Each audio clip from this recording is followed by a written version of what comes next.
Oh, the fire has forced evacuations near Superior. As the backbone fire forces folks from their homes. The Red Cross has set up several evacuation sites for those who had to leave their homes because of this wildfire.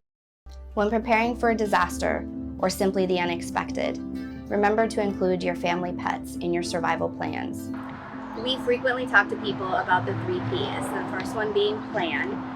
Make a plan with members of your household with regard to not only yourself and what you need to do in a state of emergency, but also making a plan for your pets, whether that's a boarding facility, a friend or family member, or whether you might need to use your state or local evacuation services. Then we ask you to prepare. You want to make preparations not only for yourself and what you're going to pack, including things like medications, clothes, any valuables that you might want to take with you when you're evacuating, but you also want to prepare your pets. That could mean crates, it could mean medications, a small supply of food, toys, blankets, or bed. We always recommend a microchip, and that ensures that should your animal in an emergency lose their collar, that they also can be scanned for that microchip, which will hold your information. And then we always recommend that you practice.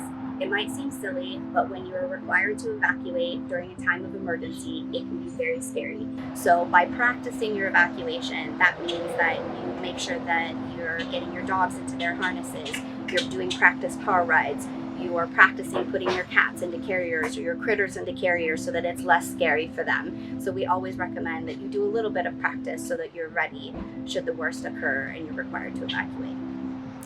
Arizona uses a readiness plan called Ready, Set, Go. So when your area is put into ready status, that really means that you should be packing your vehicle.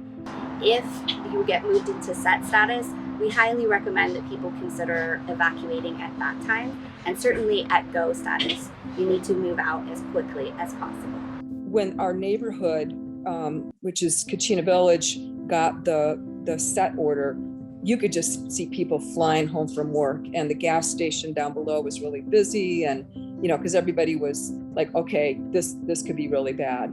The smoke was bad. We had ash falling on the house. Probably within an hour or two, we just decided this just isn't worth it to stay here. We have 3 dogs and 4 cats, and the dogs are fairly easy, but the big issue was the cats. So the minute you get those carriers out, they are gone. I mean, they just disappear. We were like, okay, if we have to go and we're looking for these cats and they're hiding under beds and in closets and goodness knows what, and they pick up on our anxiety, which they do, it's going to be bad. But if I were to do it all over again, I would probably already have the food set aside, in like Ziploc bags just ready to go.